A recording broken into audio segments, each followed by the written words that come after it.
Hey, guys, how are you tonight? We are doing month 11 of our therapeutic women's exclusive group for badass women changing their lives one incremental moment at a time. And our topic tonight, we're going to talk about the mantra that we say all the time. So the mantra is to be awake and aware in the now, without judgment, and in a state of peace. So that is that particular slogan, or what we keep returning to, is a really, really powerful concept that I decided I was going to break down into, each part into a different week. So what I'm going to do tonight is I'm going to do an overview of it and explain what it actually means. And then what we're going to do is each week we're going to go over one of those particular concepts. Okay. So what we're talking about, I'm gonna briefly go over each one. So it's when we're awake. So I'm going to read some stuff that I wrote about it so I don't forget anything. So being awake means that we become awakened to our current truth. And any of you guys who were in the beginning of our of this membership, if you remember, the primary goal, the beginning stance for what we do here is about looking at the truth of where our life is in the current moment, right? So that beginning truth is the foundation for all transformation and change, right? So what we're doing here is we're going to kind of take this apart a little bit and really look at what this means. So being awake, it's like, the majority of our world, human beings, humankind, are in a state of slumber.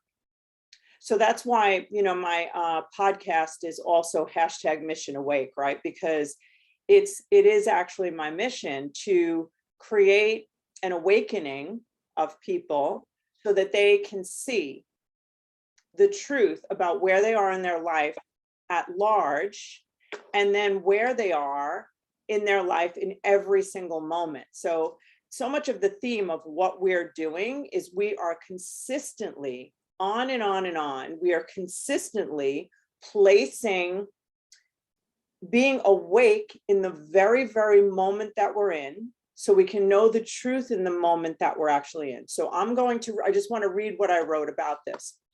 So being awake means that we become awakened to our current truth, the reality first of our life. So like our whole life, we become awake to, and then of our day. So you know how we were doing those daily challenges, right? And then our moment. So it's being in a state of being awake, okay? So now it is our natural tendency, due to being automated, and this is what I want you to understand, that our bodies are automated. And we are naturally automated. It conserves energy, and it is something that just happens. We stack habits, and most of the world, all of the world has been automated to different things based on our core beliefs, our experiences, and we've developed thought distortions. We've developed the feelings that we feel the most. We become chemically addicted to. You've heard me say this a million times. And our core beliefs are something that we become so automated to, we don't even know they're there. So if you remember in the very beginning, the foundation of this membership, it's about, okay, wait a second. What is running the show? Who is running the show? Being awakened allows us to recognize who's in charge here. So seeing the way in which we're automated, seeing the way in which we've been lulled to sleep, being awake to that is the beginning of all change, right? So it is our natural tendency, due to being automated, to be lulled to sleep by routine. Because no matter what we're doing, we're going to fall into some kind of a routine.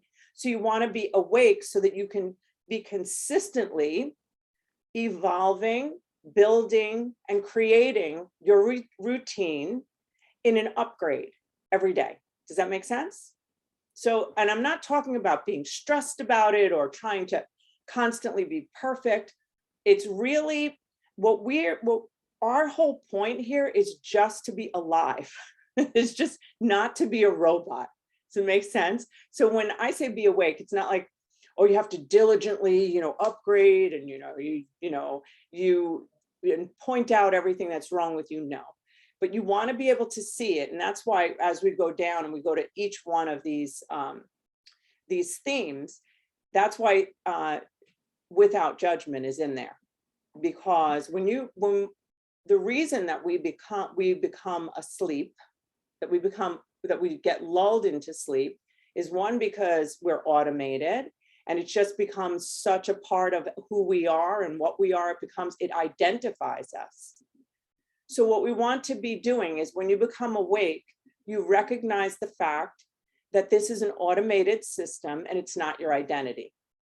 So when something is silent and it's in charge and we don't know it's there, it has a lot of power, just like an addiction, right? So being awake means that you are no longer in denial about what is in charge, right? And you're not upset or frantic or reactionary or trying to, or judging the fact that this is where you are, okay? So let me read this to you. We have a lot of data coming at us every microsecond. So it's constant.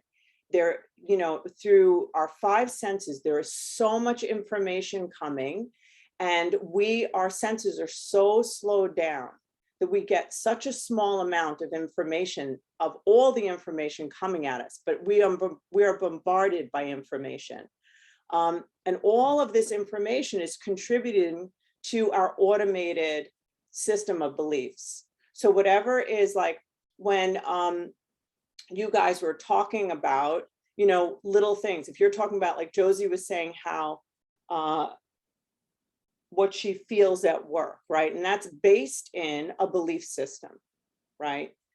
Even so, that right there is running in the background. If Josie is awake to that belief system, as opposed to the people, like she mentioned her employer, that her employer is not giving her recognition. So what happens is that that's not fully being awake. Just to let you know, you're aware of that you have a lower self-esteem in regard to this, but the solution is the boss giving more recognition and focusing on that. And that right there means, even though you see the belief and you're recognizing that it's faulty, that's good. But the way in which you're seeing it is that it has to do with something outside of you, which is not true. So we can always do whatever we want with what's outside of us. We can do things about that. So now, but I'm going to go back to that. So being awake means we are not falling asleep, obviously, at the wheel of our life, right? And we're not living on autopilot. So whether you know it or not, whether I know it or not, I don't think I'm living on autopilot, but I'm sure I am. There's got to be ways in which we're living on autopilot. Whenever we find ourselves in a situation, we're like, how the hell, what the fudge, right? It has something to do with, whatever that belief is behind us, within us and our landscape. It's a sleeper. And if you don't know it, it's going to be in charge. Does that make sense? Knowing it, being awake is power. Okay.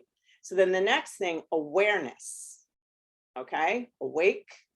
So you see it, right? You don't deny it. You know the source. You understand that you have an operating system, that we live in a body, that everything, that our body is just a record of memory, right? And this record of memory, we are living in an experience that we are very invested in time, right? Time doesn't exist, by the way. So what we're, not to freak you out, but yesterday, and there's tomorrow never comes. So life is now. Okay, so awareness. Awareness is a state of being, okay? The way I consider when I'm thinking about awareness, people might think that being awake and being aware are the same things. Being aware, in terms of my definition, it's a conscious state of being as a wise observer, right? So it's almost like being detached, like as if you're watching, you're awakened and now you're watching, like you see it, you're observing your life and your moments without judging. You're non-reactive. So it's kind of like flow, being aware. Being aware does not mean that I'm reacting. I'm aware of what's happening here. No, it's I'm aware. And it's just a state of now, which we're going to talk about. So being aware is you're non-reactive. We see, we hear, like being aware, right? I'm aware. So being aware is being aware I can hear my thoughts. So when I'm thinking, I can observe my thoughts. Does that make sense? So we take note of our inner world in relationship to our outer world. So we're aware of it, we're aware of what's happening around us, and we're aware of our inner world. And we're aware of our distortions and our repetitious feelings and our core beliefs when they're ignited. So we're aware of it, but we're not reacting. Make sense? So now the other part of this is, we are awake and aware in the now. So I know you guys have heard so much about this, but being in the now it's everything. It is so important. It is, it resolves so many issues in our lives, so many issues. Because if you really consider where problems lie, they lie in the past and in the future. If you really think about it, that's where they all are.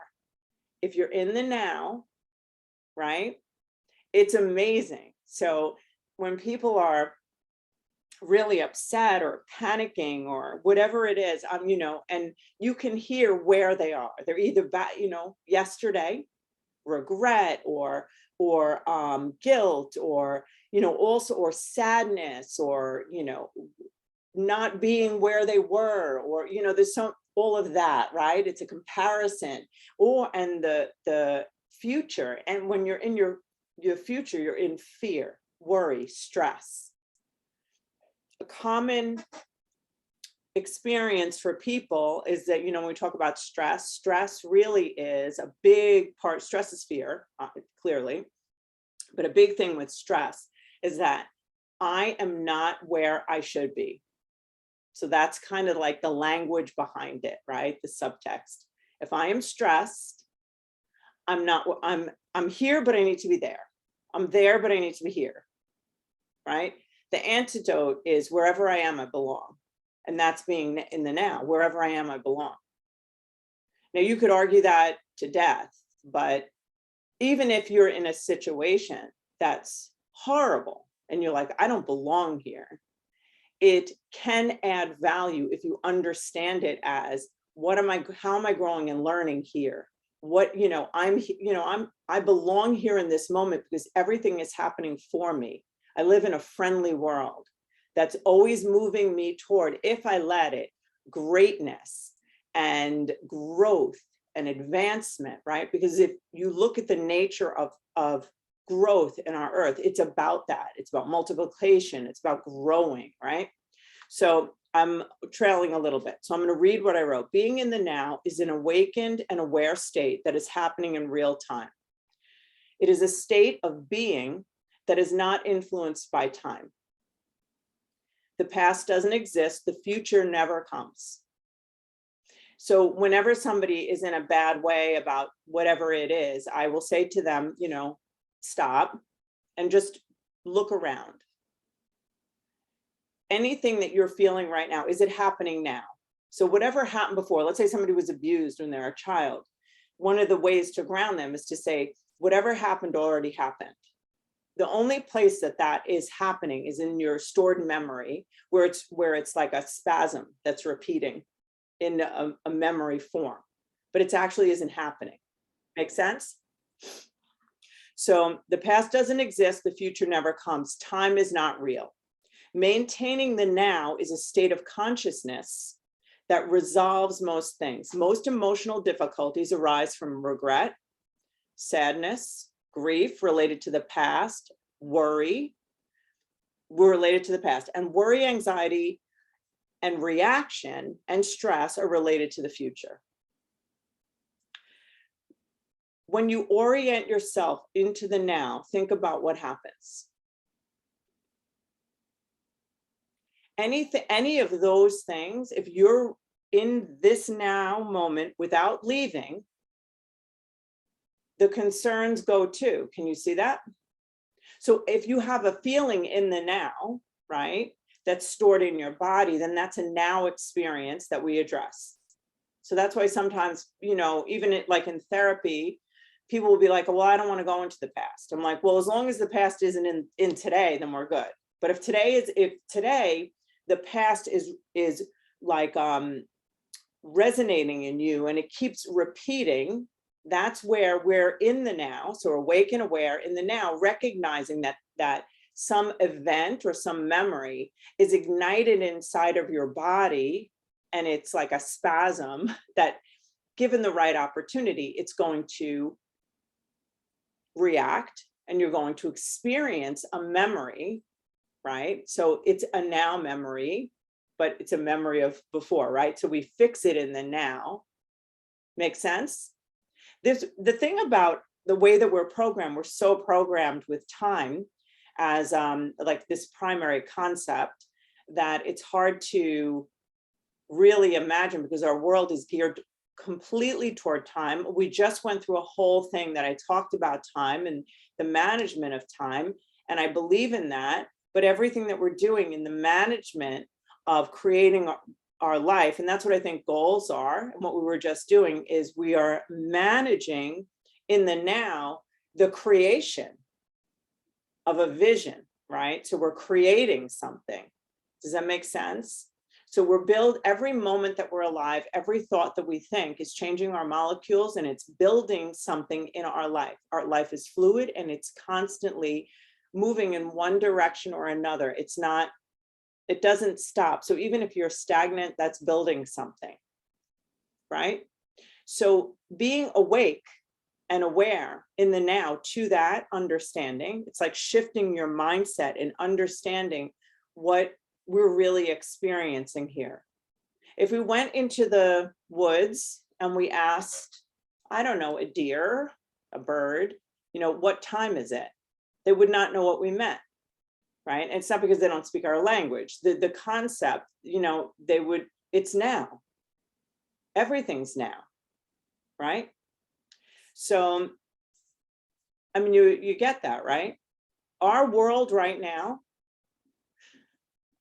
this is so weird when I think about this. I get like chills or like sometimes upset. I don't know, like our world, the only world right now that exists is us. Not weird. Okay, so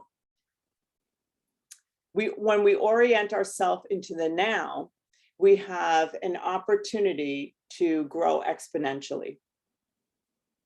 So the feeling states that we were just describing, regret or any of those things, if you're in the now, and you're not looking and you're not in the past, then those feelings don't exist. If you're not in the future, then those feelings don't exist. So sometimes I play with my mind, and even if, let's say I have 20 minutes to get somewhere and I left with only 10 minutes, right? So now I'm driving and I know that it's going to take me 20 minutes to get there, right?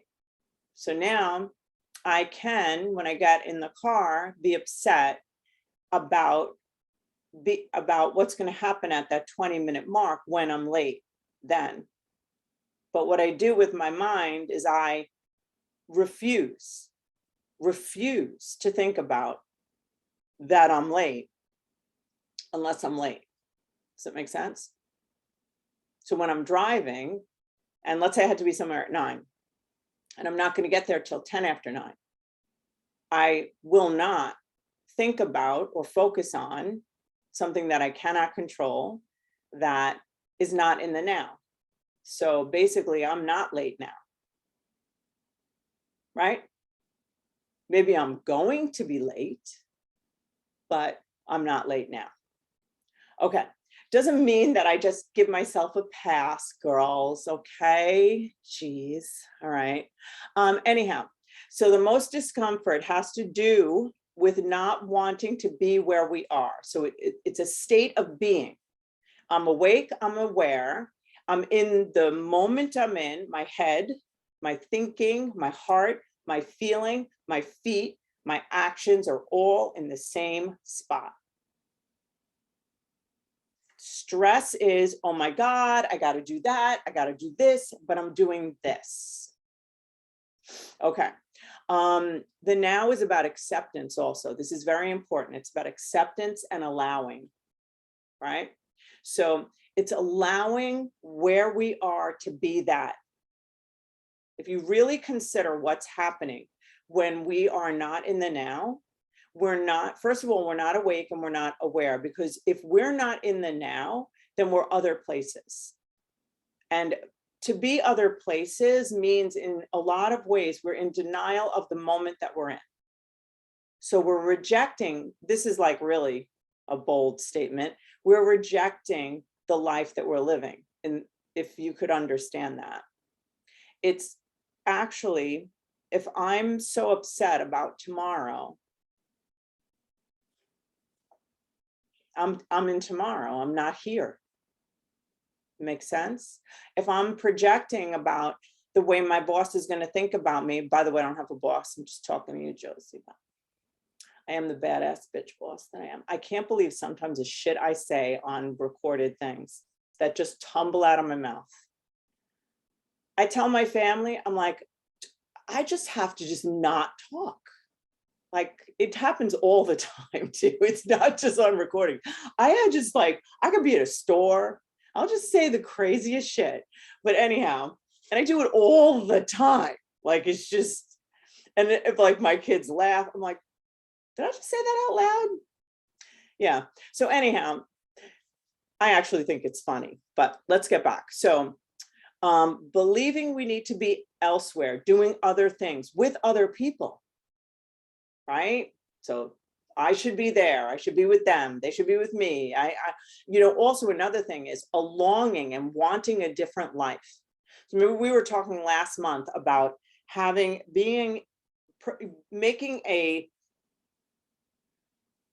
list, or creating the vision for the life we're creating. So this is where I want to be physically, emotionally, spiritually, right? But when you do that, right, that's an act of creating. And you in the now, this is what I want to really drive home. In the now, you are that already. So it's not like if you're projecting out there to be something out there in the future that never comes, if you're projecting that and you're wanting it, you're in a state of lack. So when you want or you have a vision for something, we are that. So this is like, it's this, all of the things we're talking about are a mindset. It's you be what you want to become now. You be it now and it comes, right? And the being in the now also is about, it's a state of so much flow and so much peace. Like if you guys think about even just sitting here in this moment, are you fully here? And it's, you know, we're not talking yet, so I don't want you to give me a whole song and dance yet about it, but like raise your hand if you feel fully present. If you don't, I mean, it's like normal not to be, right? So wait, maybe I should do it the other way. Let me move you guys around so I could see. So who has gone to the past and the future while we're sitting here in the now? Raise your hand. Marianella is like Zen. Okay. Okay, so this is something that I want you to understand. What we're doing here in this group is we are, with incremental change, we are creating our lives. That's the whole point of this. We are rewiring our brains. We are living in a state that is going to change our lives every single day. And it's not a lot of work. It's just being present and awake and aware. So then the next thing, the thing I always say, without judgment. So when you're doing these, you're in a state, you're awake and aware in the now. If we're in that state, but we are, a lot of people will go there into those states, awake, they'll see something, and then immediately judgment comes. So if there's any judgment, any self-judgment, judgment of others, what would you say that would do to that state of being? You know, the thing about judgment, which is, I find it interesting, and I've said this, I think, to you guys often, is that whenever we're judging someone else or we're judging ourselves, my question always is, what's the threat? What is threatening you? Because judgment isn't really necessary. So usually when we're judging, it's because we have some sort of fear, right? So if you're judging someone also, it could feel like anger, right? So you see something in yourself with the purposes of what we're doing. When I say be awake and aware in the now without judgment, I mean that in regard to yourself.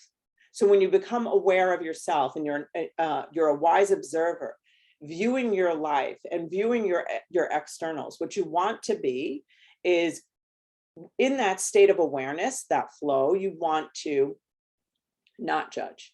Because let's say you're observing, you're a wise observer, separate from, your being is observing you and seeing what's happening. Someone just came in, and just seeing what's happening. You could judge yourself or others. So it can pivot back and forth. So it could be, hi, Evelyn, I've missed you so much. Okay, I don't even know if she heard me. Did you do the dishes? She can't hear me. Okay, so anyhow, I lost my train of thought. Okay, so what the hell was it? Okay, so here you are. So you're in your state, right? Awake and aware in the now, and you see something about yourself, like, wow, that's my core belief. I just, whatever. If you immediately judge yourself, that's one direction where you're leaving yourself. You're not allowing yourself to be, you're not accepting, you're not in a state of acceptance. There's also judging someone else. So Josie knows I'm going to talk about her because she just happened to mention something about her life. So Josie said something about, feeling not secure or less than possibly at work. And then she's aware of it, but then her judgment came in toward the boss, who has the nerve not to recognize her hard work. I'm sorry, I'm being dramatic. So basically, if she, so look what happens. You've left yourself now. So now your judgment, and the reason that judgment is there, because it's a threat. So we want to understand that's the big part of being awake and aware. When you see yourself judge yourself or someone else, you want to ask, what am I afraid of? What is the threat here? So, often it's the threat that they don't like me. The threat is that they're gonna leave me. They're gonna talk about me. I don't know, I'm not good enough, or they're supporting that I'm not good enough. But all of that, when we're awake and aware in the now, guess where we are? We're not in any other human being. They actually don't even exist. I'm just kidding. But they don't. when we're in our now and in our state. When we are, a big part of this also, you've heard me say that we are responsible for the 3 feet around us. Take a hula hoop, put it over your body, and you do not go outside anywhere else outside of that. Does that make sense? I can elaborate, but not all tonight. So basically, I'm just going to read here so I don't miss anything. Judgment is typically related to a threat. If you consider the reason you may judge yourself or others, ask the question, what is the threat? Being in the now requires acceptance of just being. So, right? So awake, aware, in the now is being. It's a state, and it's your being. That's it. You're not judging, you're just observing, and you're there. Sounds boring, right? It's not a lot of work, but it's a lot of work for us because we are automated to behave differently. But if we behave and interact with life in this way, peace will follow. So, okay. All discomfort has something to do with leaving the now. Just think about it. In the now, so like even if in this moment you had any discomfort, you want to think about what would that be, where would that be coming from? If you look, like if I just orient myself, like let's I'm gonna give a really weird example. So I'm sitting here, right, and I'm talking to you guys. So in this now, what I could do is I could just look around and just look at me now. So now I'm stopping interacting with you while I'm doing that, right? But then if I said, oh my goodness, like I'm not talking to them anymore, that's weird. I'm looking around at shit. I'm in my mindfulness flow state, right? It's, so then there's judgment. So now I've left, right? And, I could tell you just when I do this when, I used to do it when I was with clients, but I also do it because I do supervision for clinicians. So I meet with people all the time, like constantly. So I can tell the difference, and you can practice this. You're going to love it with people in your life. Just try it. You're going to be amazed, right? So one of the things when you sit with someone and they're across from you, right, or wherever they are, right? One of the things, let me see, who's in this room? All right, nobody's, well, maybe. Well, maybe Margarita. I'm not saying that you are dating, but whatever. So basically it applies to things like that, but it applies to everything. So if I'm sitting in the presence of a person, right? If you're in a state of receiving, if you're in a state of now, if you're in a state of peace, awake and aware in the now, you're like, you're this, you're open, you're present, and you're lean back and you're receiving, right? This right here, like I'm actively in you, right? And when they talk about a male, female state, masculine, feminine, whatever, and don't get weird on me and just start like whatever. Well, let me see, anybody in the room gonna get weird? No, but who knows who's gonna listen? Listen, I believe in male, female. I'm sorry, fucking conservative. What can I say? So lean back. And so it's a feminine state to be receiving. And it's more of a label of a masculine state to be projecting out. Now, it doesn't mean that females don't project out and they don't, move forward. But in a state like a flow where you're, head, heart, and feet are all in the same place, you'll notice when you lean back and you're breathing and you're slowing down, the person who you're with will inevitably move forward. So when you want someone, a lot of times when we want to get closer to someone, we move toward them. But if you go like that, they're going to move toward you. You understand? So you're in a state of non-judgment, you're receptive, there's a lot to that. There's a lot to body language. So when I'm sitting with a person, one of the things I do is I slow my breathing down, and I really, really am in the moment that I'm in.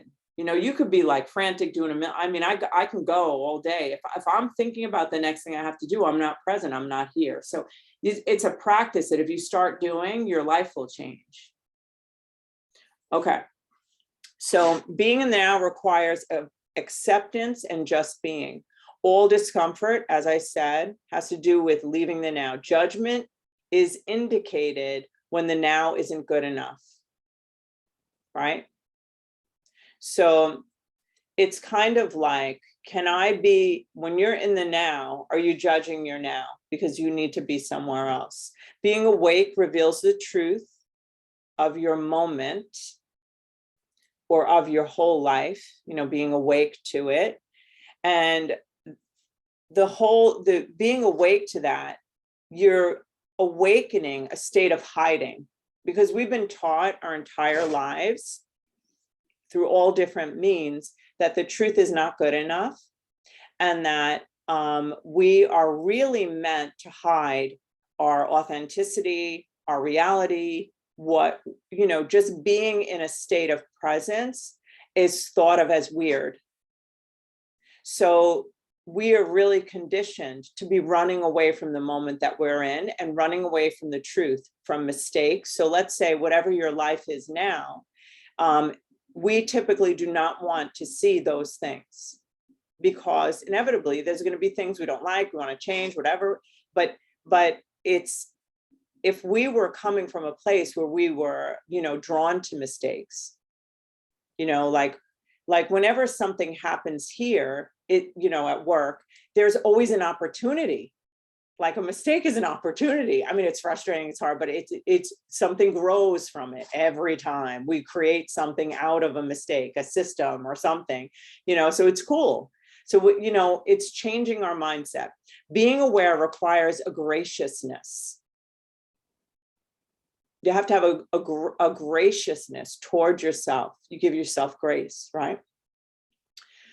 If you have grace for yourself in your state of awareness, and what I wrote here is to not cloud. The graciousness is you allow yourself to not cloud the truth.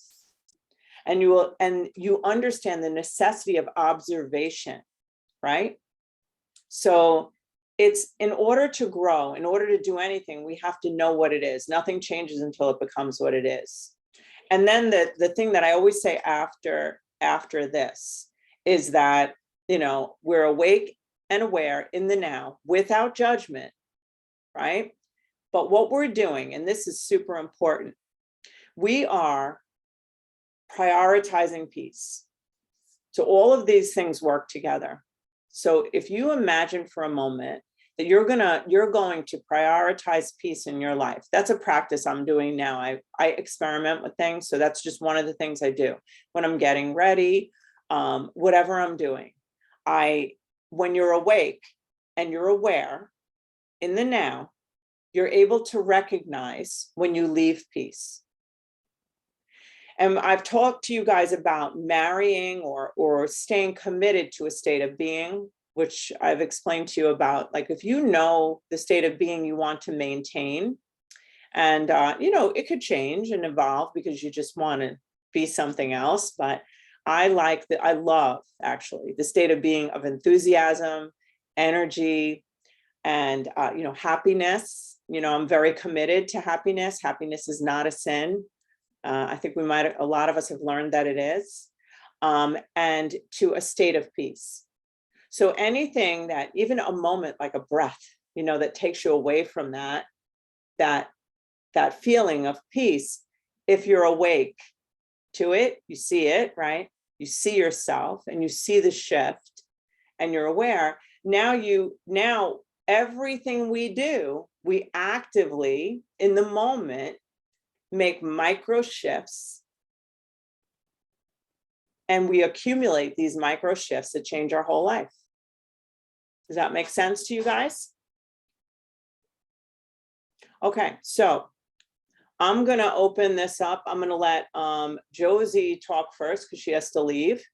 And what I'd like to do, let's stick to the topic. Anything that you're feeling or thinking about in regard to this, you can ask a question or share about what that is. So we're going to have a hard ending. So I want to make sure, if you guys all want to talk, we want to make sure that we give everybody an opportunity. And I may have to cut you short.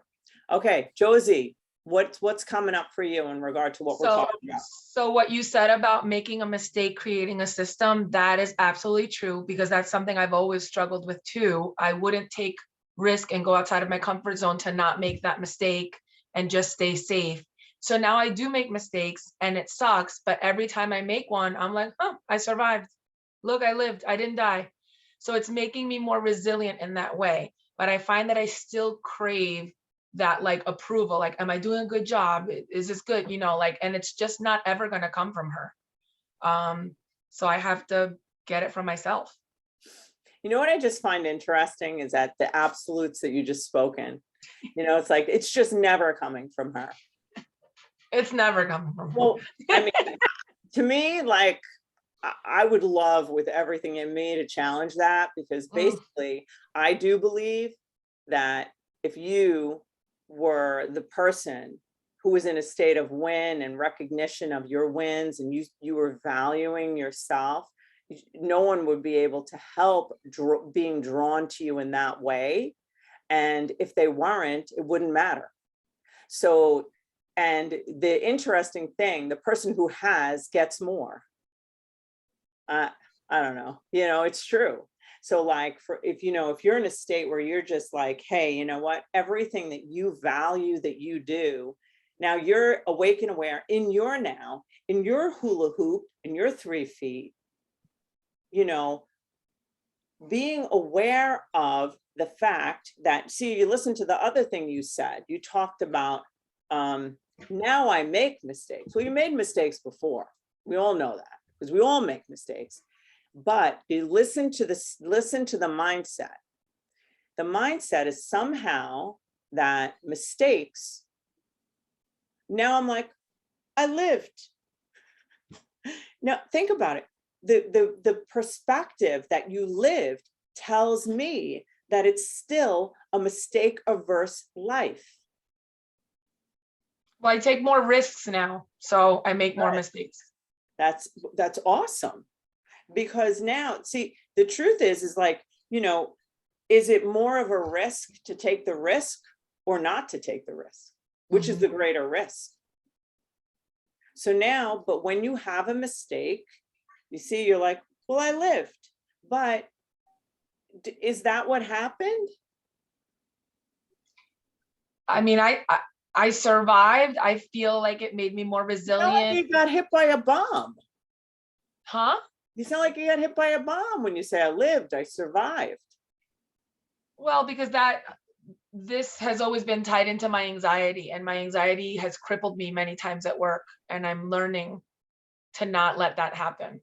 Yeah. By taking risks and making mistakes and not dying. I'm going to give you the underbelly part of that. So you're doing actionable outside steps by physically taking a risk, not dying, and teaching your amygdala, because that's the part of your brain that sends off the alarms that makes you feel anxious about this mistake, because you've created, and it's been created in your mind somehow that mistakes are dangerous somehow, you know, or a threat to. And they put me in a state of lack. I don't feel good enough when I make mistakes.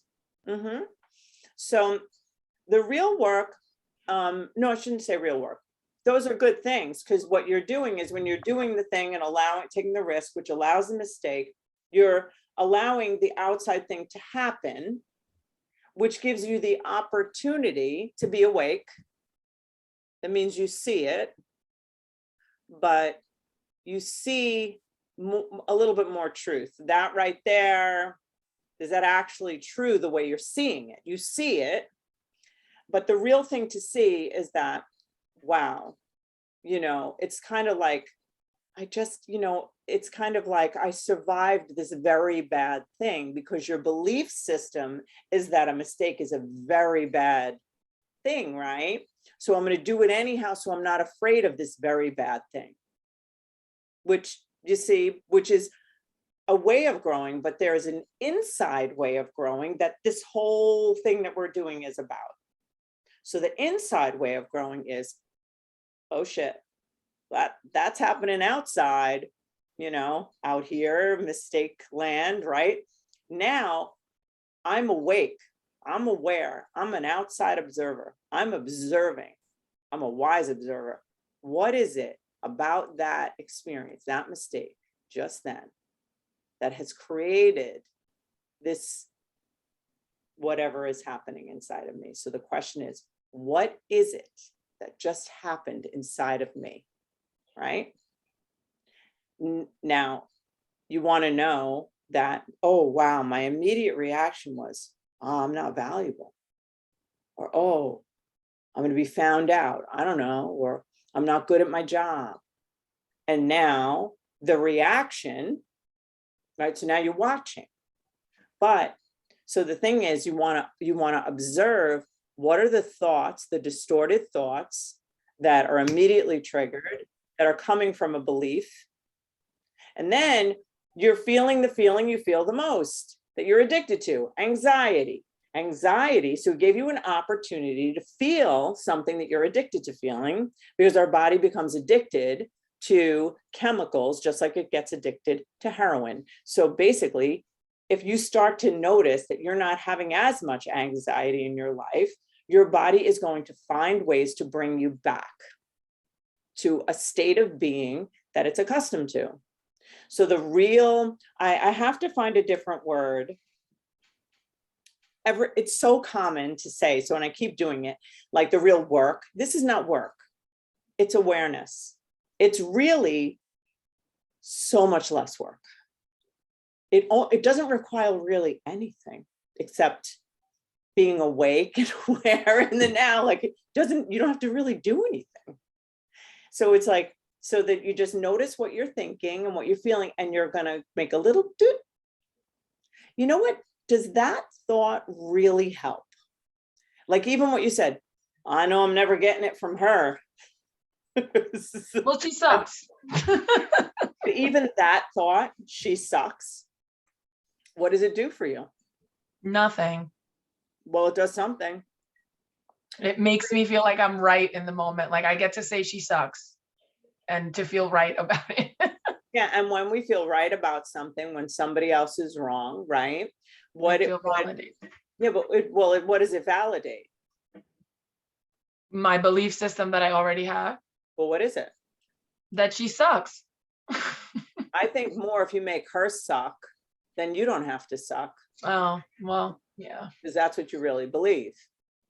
So basically, when someone's withholding something that you need to not feel what you already feel, they're creating it. They're not.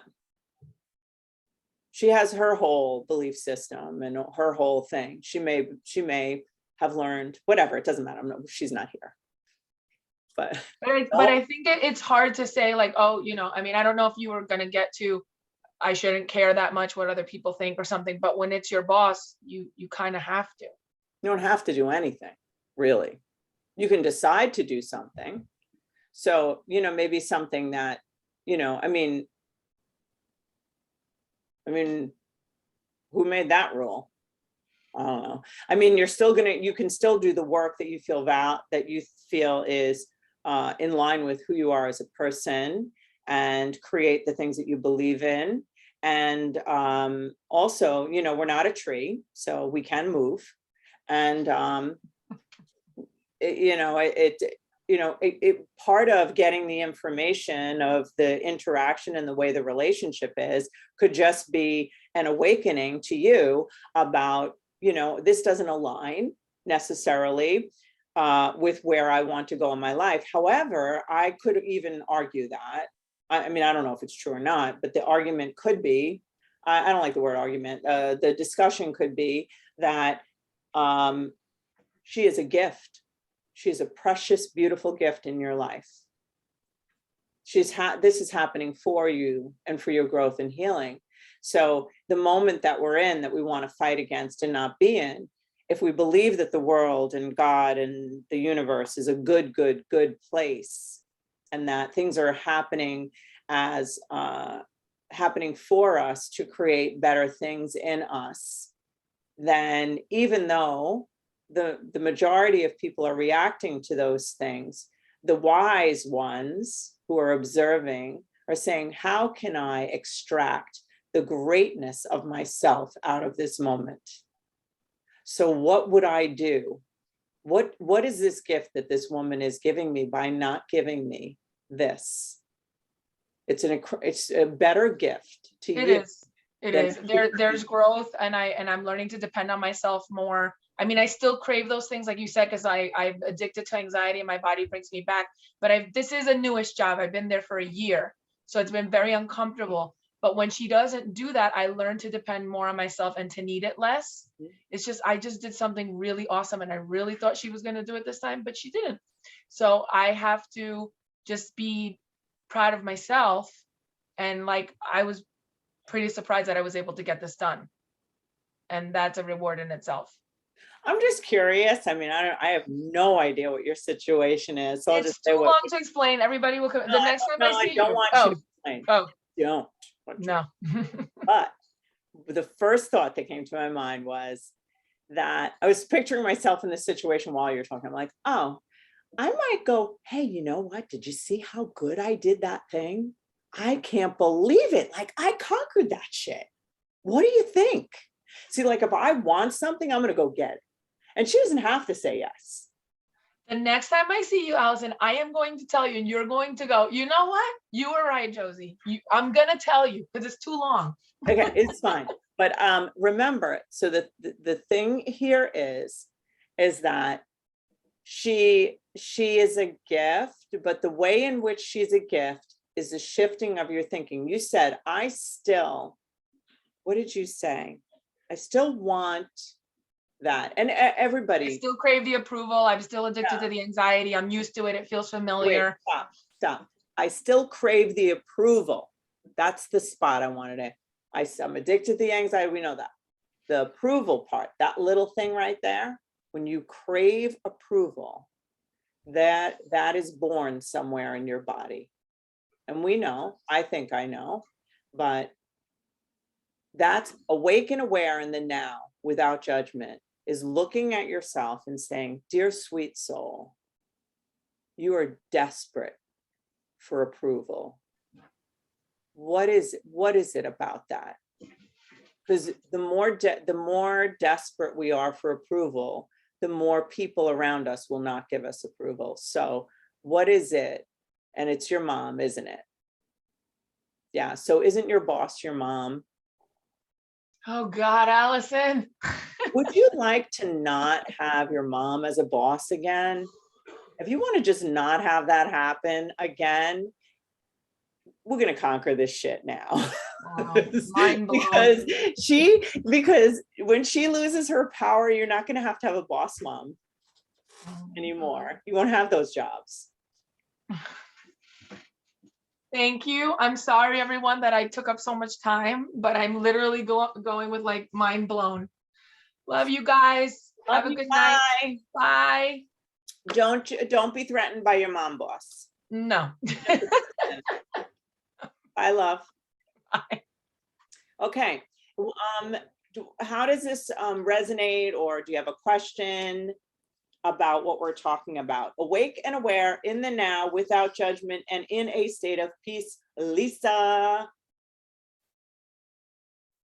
I'm going to unmute myself. I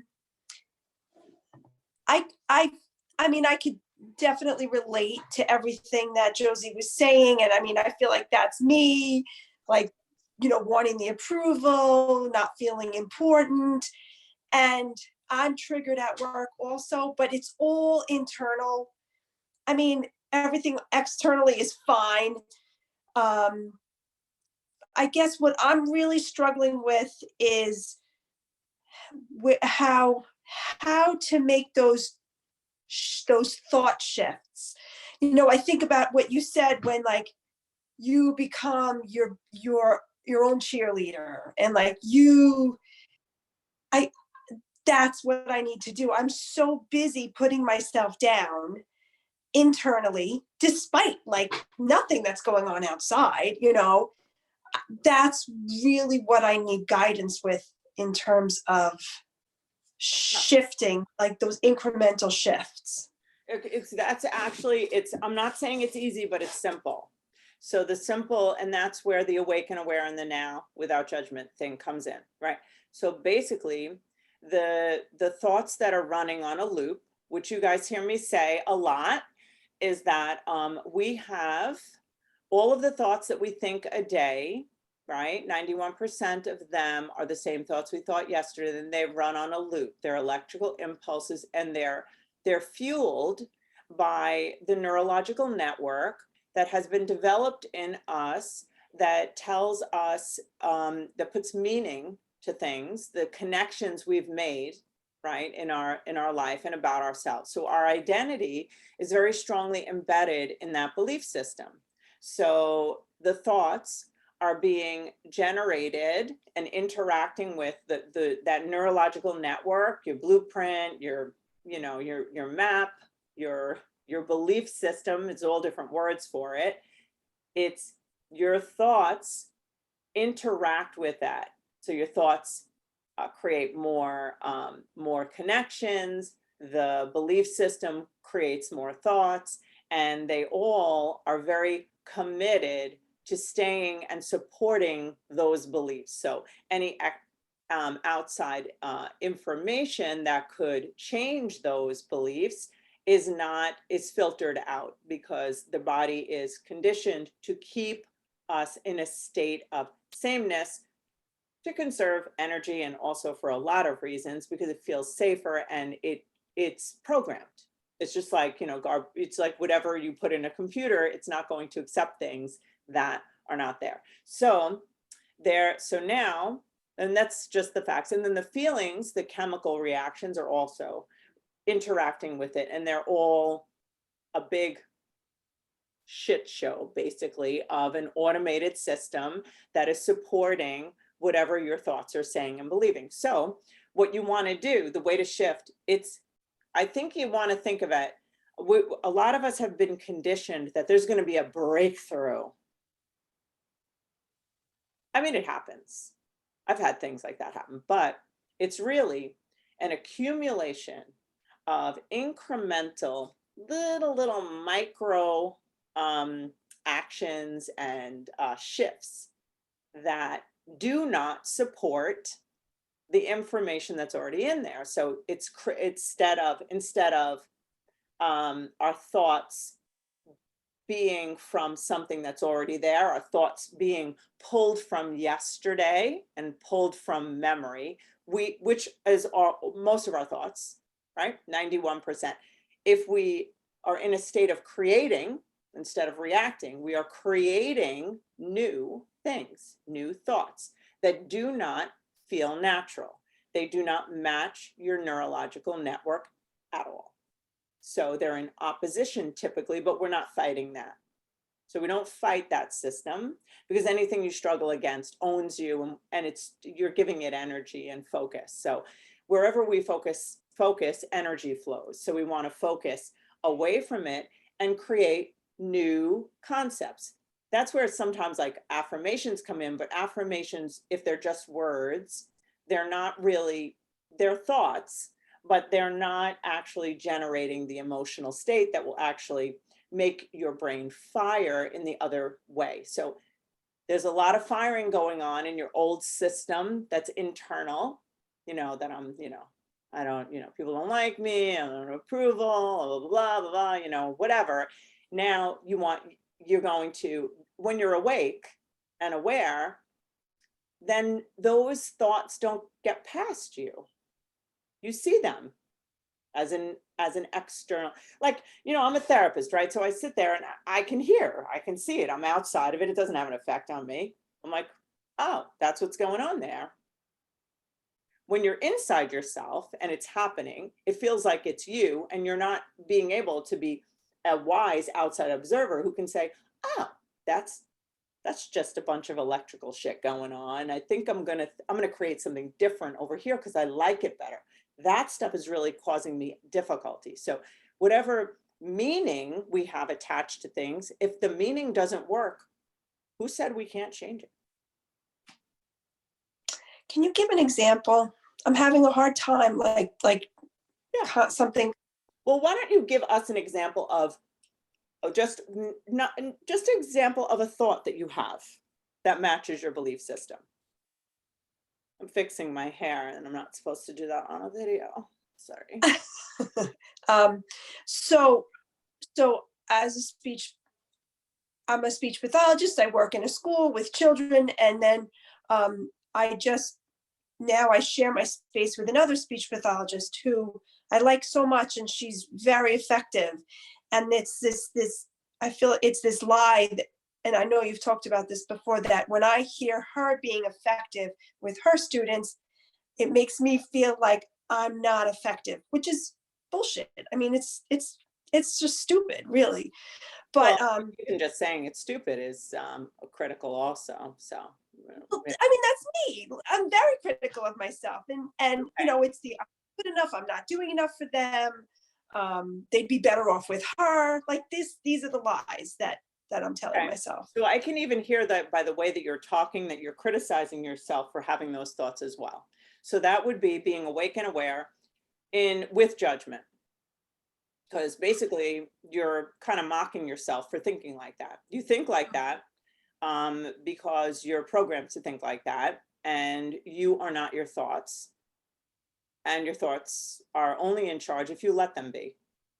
So really it begins with a decision that I am going to commit today to being able to see the truth about what's happening without judging it. And I'm going to do some fun creation. So even though when I think that thought, I feel that feeling, which feels uncomfortable, I'm going to create something else. So an example would be, so you want to pivot away from the thought. The thought says they'd be better off, with her. Well, so what could be a different thought? I mean, you like her and you think that she's great. So, and we've discussed this, that competition, that women have somehow learned that they can only be greater than or less than someone else. That it's, you can't both be great. So, a more overriding thought that would be creative is, wow, we're both really great at this. I love how great she is at this. I think you may be conditioned to think that just naturally it's like a trigger experience that she's great at this, therefore I have to not be. That's like infused in our culture, right? Mm-hmm. So can two women be beautiful? Can two speech pathologists be great? And do they have to be great in the same way? And can she be great in one way that you admire, and you're not as great in the way that she's great, but you're great in one way that you admire? And who gives a rat's ass if the kid wants to go to somebody else, really? Then they should go to her. And we want to be aligned with the people that we're going to help the most. So now it's really the real healing is not me convincing you that, because you're not going to believe it right away. The believing comes from an ongoing micro shift that you continue to do, because if we're staying in the now, then we're aware of, if you say the state of being, I'm waking up today and I get to decide how I feel today. And today I choose confidence. That's it. Today I choose confidence. Confidence and energy. Love energy. So today I choose confidence and energy. They go really well together. So it's a great cocktail. So now confidence and energy, that's my choice. So now you stay on that. I'm awake, I'm aware in the now. So now you've made the baseline, and you have to know there's not any chance that you're not going to think those shitty thoughts. Just forget about it. You're going to. How come we're so shocked when they come back again? They're coming.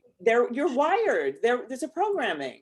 So if you want to be proactive about changing it, you have to create a system with enough firing that makes that system obsolete, and it takes time. And instead of being shocked and upset and devastated by this way that I think, expect it. It happened. I mean, I have like sentences that I've said since I'm a little kid that still pop up. I'm like, wow, that's familiar. I don't think I'm going to follow you. You're a devastating trap. I'm going to go, and you can like laugh about it. Wow, that was old. Because sometimes, you know, our body's funny like that. We remember things and it triggers a thought, and a thought is just a little beep, little thing. And you got to remember the way thoughts work. You know, chain analysis is that thoughts pop. So one thought leads to the next, to the next, to the next, over the river and through the woods, down the block, all the way at the abusive grandfather's house. And basically you're there, right? So, and it's very quick. So you want to be, that's why you want to be in the now. Make sense? Mhm. So in the now, I'm aware of the second that bad feeling, ooh, shit. That bad feeling comes up, like, look at her. She's so damn good at everything. As soon as you feel that, you, oh, wait, oh, that's familiar. Yeah, you know what, I'm going to think about how grateful I am that I have this job and how good this job is, and that, you know, I really fit well here. And you think of everything great and good, not what you don't have. You actively pursue wiring your brain. It's actively pursuing it in the moment that you're in. Does that make sense? I love that. And Yes, one of the thank things you. you can do in the beginning, I tell people to do this. Well, there's a few things, but you can, you know, have some thoughts, some creative thoughts that you're going to have in your back pocket, that you're ready That's, for, a little card or something. yeah, that's what I'm looking for. Thank you. I'm gonna You figure need that out. something tangible, but you know what, really tangible has to, a lot of times has to do with external. And this is an internal job that requires being awake and aware. External things are things that we reach for. And sometimes we don't have to be as awake and aware in the moment, right? But it is helpful to just go, okay, what am I going to think? Okay. But you want to become accustomed to it. The other thing you guys know about voice loop, some of you guys know it. Michelle knows. Anybody else? Who else? Anybody who was in my groups know. So a voice loop is a, I have people rewrite their stories. Actually, I'm going to give that to you as an assignment. I don't even know if I'm going to tell you now. Okay, All right. thank you. Okay, so who else wants to have a? Michelle. I have to go because H made me dinner. He's wonderful. But I just wanted to say, like, I really resonate with what you said, Lisa, about like. I have a question. Who Yeah. in the room thought that their husband or their boyfriend wasn't wonderful when Michelle said her boyfriend was wonderful? They don't make dinner. Doesn't make dinner. Just curious. Raise your hand. Wait, I can't see. Did anybody raise their hand? Nobody felt that way? Lisa did? No? You didn't? Okay. Well, I lost you guys. Shit. Okay. I wasn't even really thinking, so.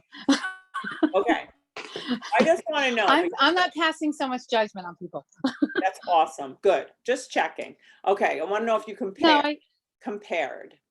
So, okay, Michelle, let's hear it. Well, I was thinking, I really do compare with what I really connect with what Lisa said, especially in connection to my job as a teacher. It's like, I always equate teaching with football, like football players and athletes. And, you know, it's like, you know, there's an MVP, there's like, you know, it's like, it's just very difficult profession we're all so different and trying to do the same job. And it just is. So I totally get what you're saying. I think with your help, Alison, I figured this out with H. I have reached like the nirvana of in my now, totally present, no judgment, no criticism. I'm there. And then at my job, I'm not. So I can feel my body change when I come home versus when I'm there. I'm like, you're not in the now. You're thinking about comparing yourself to that teacher down the hallway. You're like all the things. So I think my takeaway is the no judgment is where I'm sitting, because I want to make some changes, and I think I'm criticizing myself and like really just like kind of, I mean, you know, I beat myself up. It's like what I do, being in my head is the scariest place to be. So I think I need to, before I can make a change, I need to like first get to the place where I can be aware without judging myself.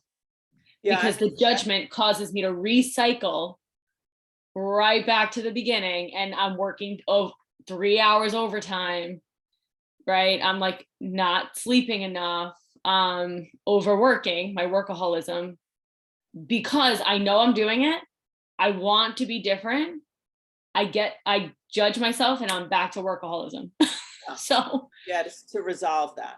yeah, But, you so know, that's where I'm at. Yeah. I want you to think about the idea that some of the things that you're saying, you may not realize it, but you said that your brain is the scariest place to be. Your head is the scariest place to be.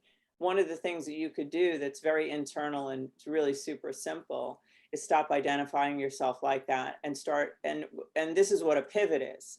So the pivot is, or the shift is that, you know, you're awake to see, I'm hearing it. I'm outside. I'm an outside observer. I'm listening to your words.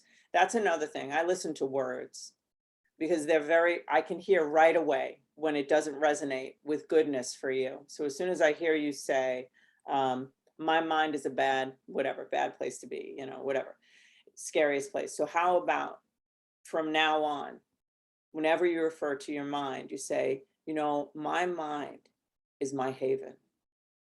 Inside my mind are so many beautiful things that are going on. I love the way that I think. I love the thoughts that come to me of goodness and greatness. You see, now you start the way we identify ourselves, and then I am this, I am that. Everything after I am identifies us and moves us in a direction, right?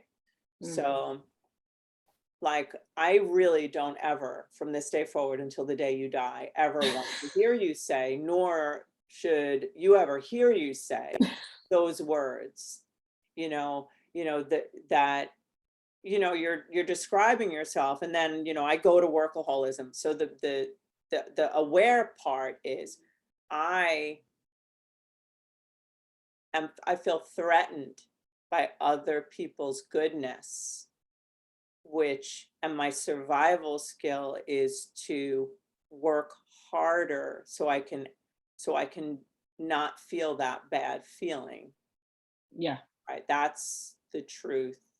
So I'm going to choose to find a way to not feel that bad feeling. So whatever's contributing to me feeling that bad feeling, the trigger is the excellent person or whatever it is. Now I'm going to shift the way I see excellence. So that's a conscious choice. As an active, wise observer, I'm consciously changing my narrative about you. Holy shit, you're the best at this I've ever seen in my life. I think I need to actually, because I don't generally, I'm comparing to myself, right? It's this version of perfection versus where I feel like I actually am. So I think I actually need to start saying that to myself.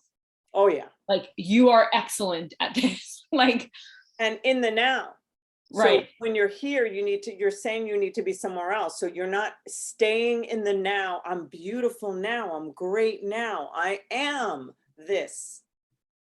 Yeah, I am a good teacher. Like, I need to just. Not just good. Amazing. Everything you want to be it now. Declare it now. Say it now. I told you, I walk around all the time. I say I'm long, lean, tight, and smooth. That's I say it all the time. I just, I am this, I am that. And because I'm directing my brain to be that. That's what I am. Yes? Yes, I like that. I'm sorry to leave, guys. It's really good to see all of you. Thank you. Bye, Lavi. Okay, we're running out of time. Let's do some very quick burning desire shit going on. Any comments? What are you going to take away from here? Let me ask you guys that. Okay, Marguerite, what are you going to take away from here?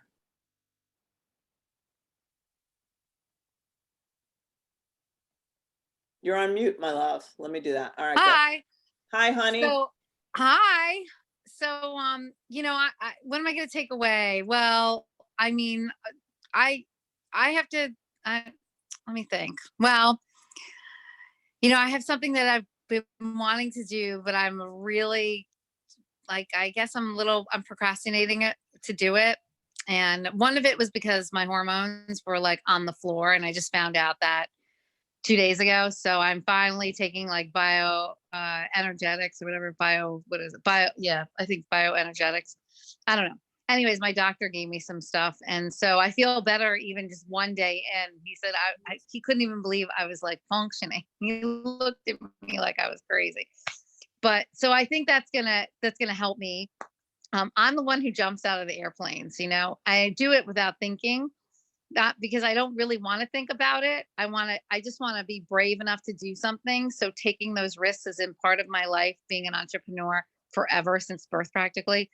But there are things that get me, out of my comfort zone. And so it's definitely a mindset thing. I do believe in what you're saying about, where you focus your energy go, that's where, your energy goes. So to like when you asked, who thought their husband or boyfriend was, not great or whatever, I immediately didn't even think that way. I feel like I'm kind of programming myself to just always think positively and emerge from Yeah. things, but it's still a practice, Everything. So to create that awareness, continue to think that way and, find solutions to get me to stretch more is really what I have to do. So, I have to set example because I'm an entrepreneur. I train people come into my businesses. And so I have to lead through example. So,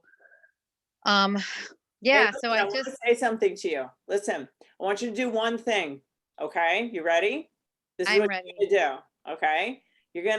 Because you're going to be awake and aware in the now Yes. throughout this week, without judgment, because I don't think you're going to do that, but throughout this week, noticing when you shift away from the state that you love and what thoughts are taking you away. Because the thing is, if you can, and it does take you back, but if you can go to the very first month that we did, from the membership, we go through every area of our life to get a snapshot of where it is and see any patterns. And it's really helpful for like the whole entire thing that we're doing. So it's like knowing the truth, because is as great, as far, I know how far you've come in your life, but to recognize those little nuances, those little things. Oh yeah, no, I completely believe I can be better. I'm 100% ready, but I definitely, so attention to those little nuances and on track. Like sometimes when I'm feeling off, because I had actually some relationship issues that I just went through, and emotionally it was tearing me up, but I knew that I had to get into my body. Like I had to get into my health. I had to think of like how, if I could be better. I actually lost 5 pounds, and I figured out that I wasn't even supposed to be able to lose weight. So now I'm like really on a roll. So I just focused on what positive I could for myself and my personal life, so that I could be, I think like, if you can change mass, it's easier to move mass than air and ether. So it's like mind body type of thing, and get into more of a spiritual practice. So paying attention to those nuances would be really good for me, because that would be great for me to focus. So Yeah, and I even just, just knowing what, that relationship issue was triggering inside. If there's any old, because we all have these like yeah, systems inside, like if a relationship isn't going well, like what it means for my identity. Because you shifted away and did something practical, for yourself, but it's like, and that's a solution, but we want the inside, like, what did that, whatever it brought up, to see it, Sure. you know, and to then do all the like, to really get to know whatever is in there, that because I feel like situations, and I don't know your situation, so I could be just talking about something that's not actually happening, but our situations with people are opportunities to like cleanse out stuff inside, you know? So it's, you know, that it could be a real gift, even if it hurts, you Yeah. know? No, I completely agree. I'm Yeah. always about, I don't really, I have people in my life for a very, very, very long time. Like people, sometimes I don't realize, like, how come you have all your ex-boyfriends and husband or whatever, like around you, because I want to be, I always say I need to clear the bad blood. I don't want to have like these negative feelings about people that I loved in my life. So I like to process things Yeah. and emerge in a better place. It's always a work, like it's just, I feel like I'm a work in progress, but I also do a lot of multitasking. Oops. So that's, to be in the present moment is really important for me. Wait, I don't even have the time to tell you my rant about multitasking, because it's a fucking myth, but I'm not going to talk about it because I don't have time, but we will Okay. talk about it. It's a total myth. Okay. But anyhow, believe me, I know you're a badass because I know what you do. So Thank you. who else wants to say something before we go? Marianella. Hi. Hi. So I wrote a couple of things down just so I wouldn't forget, because I want you to know some of these little micro shifts that you're talking about. So it's interesting that you said I look very zen because I have been practicing just being a wise observer and not reacting, right? So I hadn't realized that I'm actually doing it, right? So instead, like, I'm just like really just observing, right? What instead of thinking about things that I see happening in my life and reacting. And the part that's hard not to do that, it's harder with people who you have, with children, it's really hard.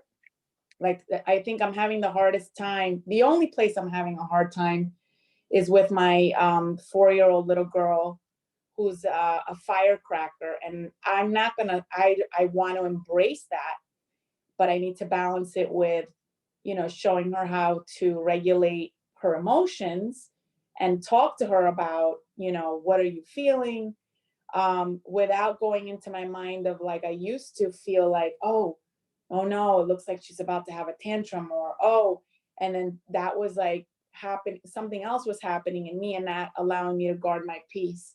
So I've been working on these little micro shifts, and they're really making, an impact, in me being in a state of being of peace, regardless of if my 4-year-old has a meltdown or something happens over here, or I'm, running late, like Allison was saying.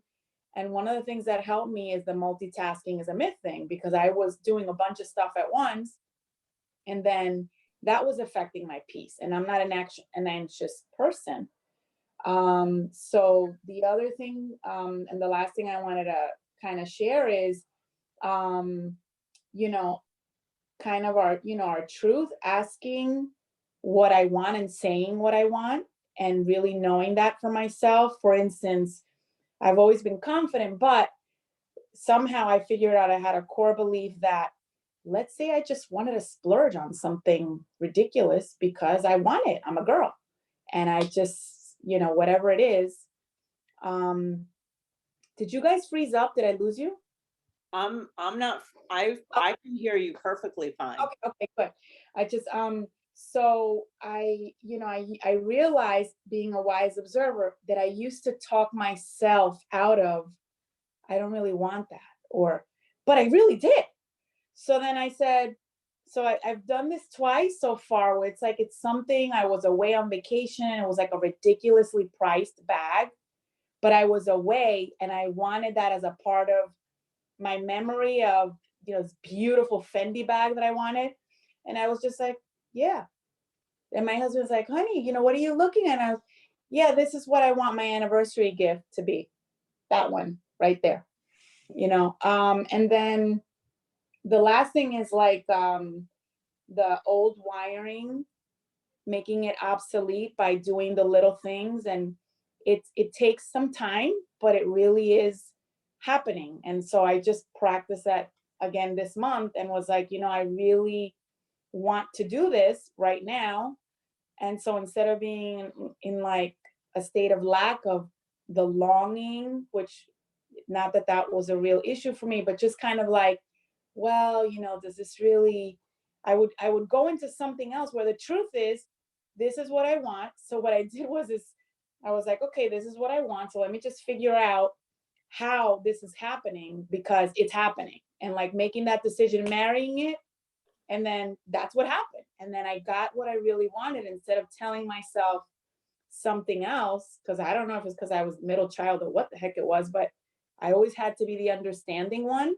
So I realized that was a part of the core belief that I had to kind of, and then I'm like, no, that's not selfish. It's not selfish for me to say and own, I really want that, whatever, and just feel like, oh my God, this is like hot. Like this is what I wanted. And I was so, and I'm not a materialistic person. That doesn't mean that. Even And the fact that you're having to say that I'm not a materialistic person is something to be aware of, right? I do have, you guys got to hold on a second. I have to pick up my daughter. She's calling me. I gotta go. It's 10 to 9. So listen, I have to go because I have to pick her up. So what I want to say to you guys is the key thing that you're all saying or not saying or whatever that I'm saying is that being in the now and just being there, you don't have to say, I'm not materialistic. You're